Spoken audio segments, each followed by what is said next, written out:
And we are back on the 0 hour. Representative Raul Grijalva represents the people of Arizona's 3rd Congressional District. He is also co-chair of the Congressional Progressive Caucus, which put forward its budget as it does every year. This year, the budget votes were last week, and he is here to talk to us about the outcome of the vote on the CPC budget and on the budget talks overall, and whatever else comes up, maybe we'll talk about too. Representative Grijalva, thanks so much for joining us. Well, thank you very much for the invite. I appreciate it very much, Richard. Well, of course, anytime. And listen, last week was a very eventful week for Washington, at least when it comes to budgets. Your budget, the people's budget, as it is called, was introduced and voted upon, as well as the Republican budget that eventually prevailed. As you look on the events of last week, obviously the CPC budget was not adopted. The Republican budget was. What was different this year? Anything? What's your takeaway from the last week's events? Well, the takeaway is that we've been hovering around 70, 80 votes in the previous efforts to that we've put our budget forward, and we go in with eyes open. We know we're not going to sustain a majority of the members of the House at this point in history, but continuing to put together a really, really good, professional, validated budget that compares and provides an alternative to the Republican budget, and in some instances to the Democratic caucus budget. The importance is that the 96 votes that we received represents a majority of the Democrats in Congress, and this is the first time that's occurred, where we feel that there's a momentum for a budget that's an investment-oriented budget that gets away from this austerity craziness and trickle-down economic theory that has been the budgets that for the last decade plus. And the consequences, I think, both members of Congress, and I certainly think even more so with the American people, are looking for a budget that provides some investment in people in this country. We do that by reducing the deficit in the 10-year period, comparable to what the Republicans do, and we do it with real numbers. We don't use dynamic scoring, which I think is more gimmick than anything else to justify their increases in military spending and continued cuts in discretionary funding, which is education and all the vital investment areas that are important. And we did that with presenting a budget that we didn't hide the intent. The intent was to shift from austerity to prosperity, and doing so was creating 8.5 million jobs in the first 3 years of this budget, investing billions, 1.9 trillion into people and the institutional support that government needs to provide families, addressing the wage disparity and the income inequality, and looking at a sustainable wages for people to be able to begin to think about opportunity and the future, and to build up a powerful consumer base in this country.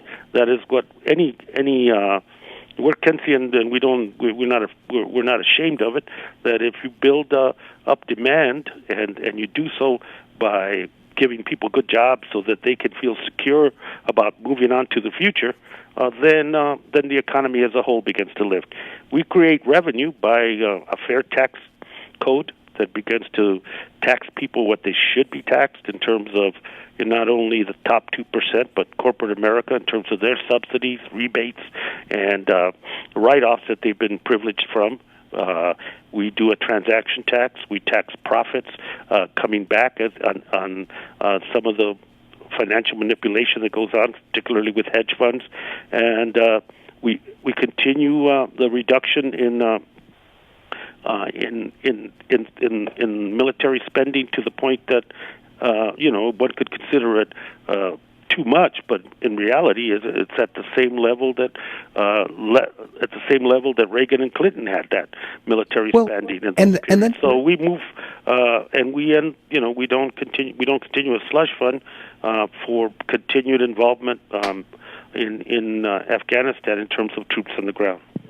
Well, that gets me to one question I had about this people's budget, as it's called, the CPC budget. It strikes me every year in reading it that this is not by any historical standard what you might call a blue sky lefty budget. I mean, I don't want to throw a four-letter word at you, but in other periods of history, this would be kind of centrist. I mean, it's responsible. You are reducing the deficit over a 10-year period substantially. You are putting people back to work, getting the economy back in balance and away from the financialization, on and on and on. So it's popular in the sense that voters would like it and so on. It's great that for the first time it got the vote of a majority of Democrats in the House. This should, in my opinion, be the Democratic caucus budget. And is that realistic? Is that possible that at some point you could get even more Democrats signing on to it, perhaps adopting it as the party budget? I think down the road, and certainly as we go into 2016, integral central cornerstones of this budget have to also be reflected in the platform that our presidential candidate runs on, because it is about, and that was a great point, RJ, is that we were very conscious of putting a budget together that was beyond symbolism, Mm-hmm.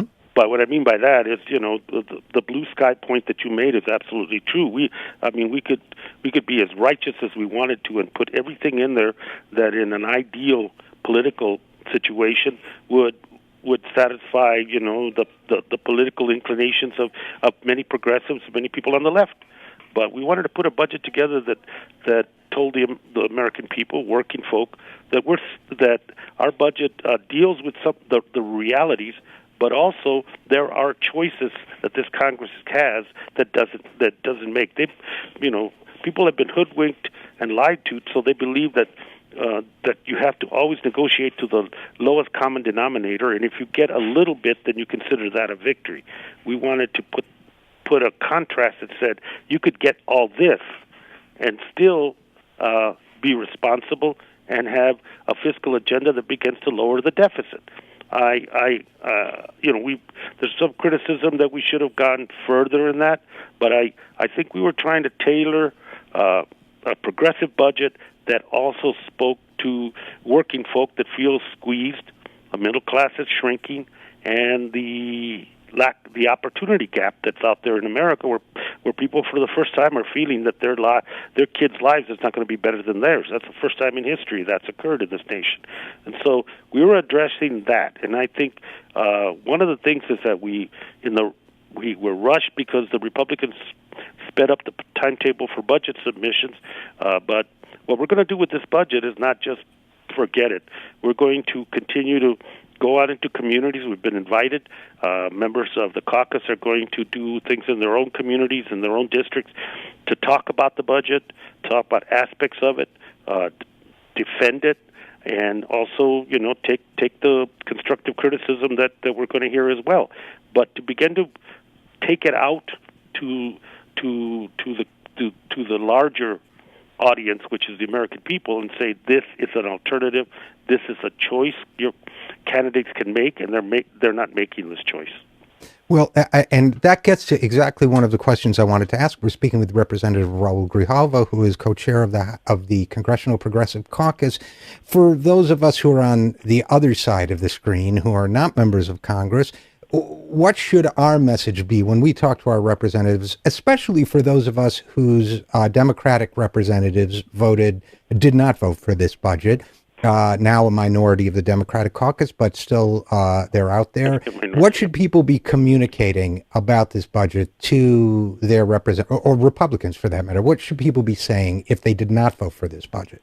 That I think that the tax inequality, that this budget takes it off the backs of working folk and middle class folk, and provides the same rate that was under Clinton for the 1% and 2%, and takes away the subsidies for gas and oil, takes away the rebates, takes away the offshoring, does a transition fee for large speculative kind of money issues that happened with hedge funds and created the housing bubble burst that we had, and those are also revenue generators for the American people, that we invest in our infrastructure and we invest in the very real issue of climate change, which creates more jobs.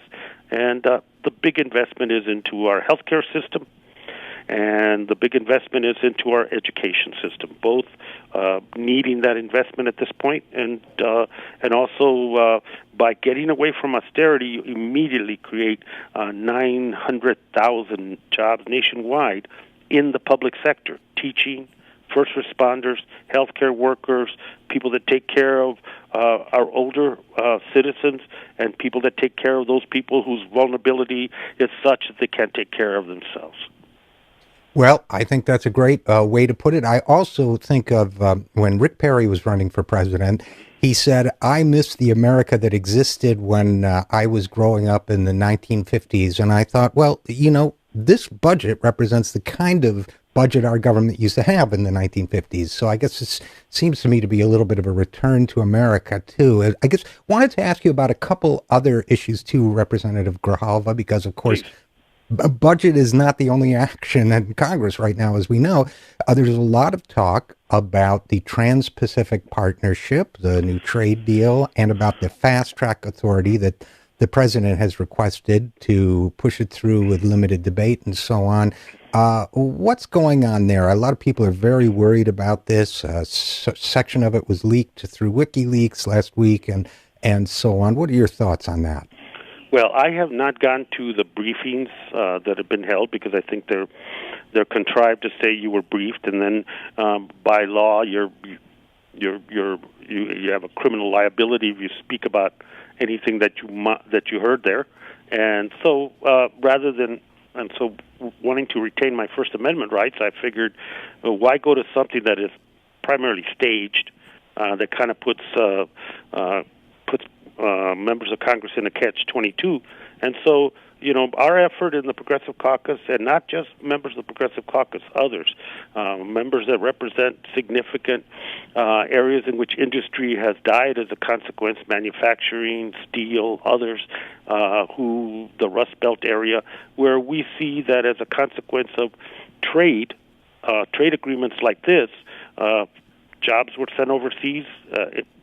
We could to go for the lowest wage and employer pay that you could find anywhere in the world. That's where it went, and it ruined and it destroyed industries here.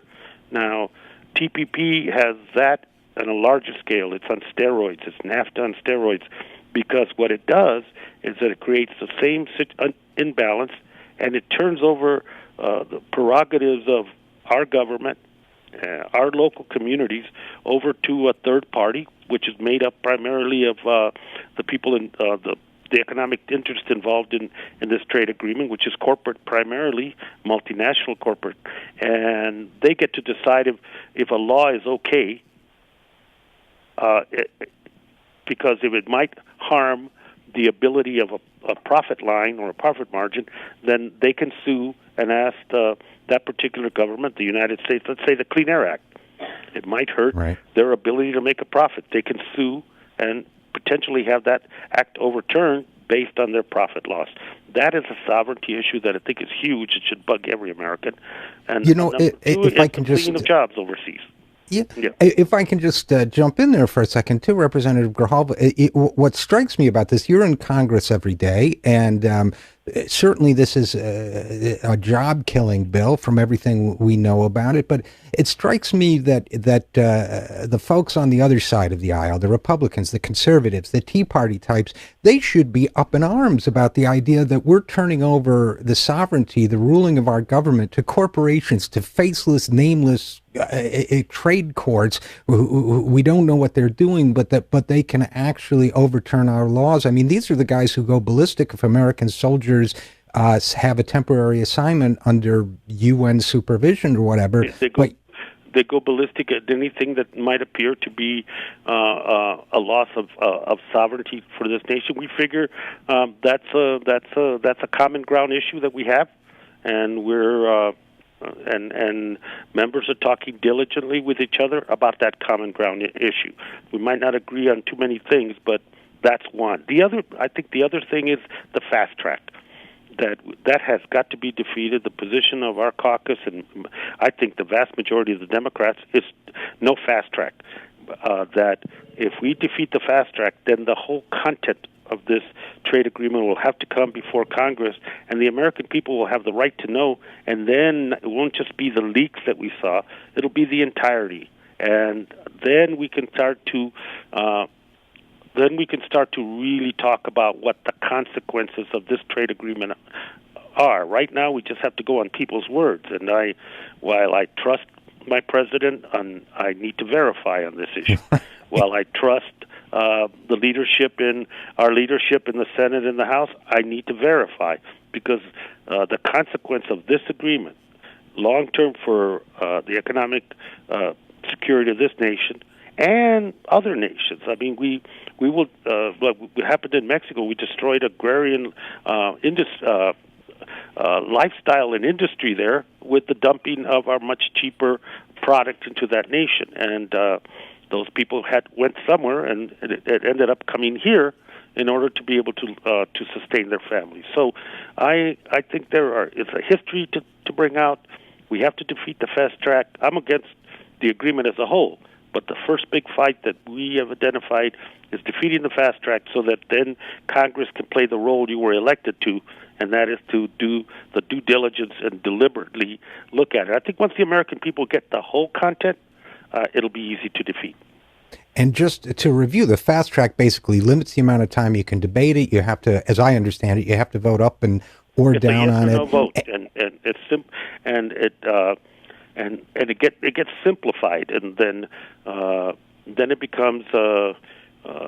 Then I think opponents are in a weaker position to defeat it, because you're fighting the corporate interests who are going to have a huge campaign on yes, with simplistic jobs, the global economy.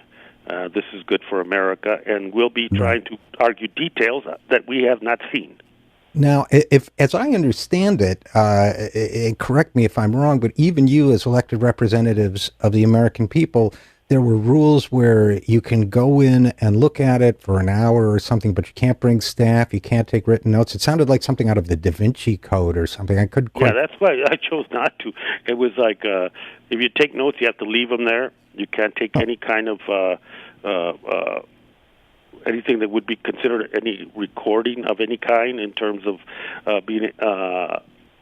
you're essentially Picture going in, or sound or you have an whatever.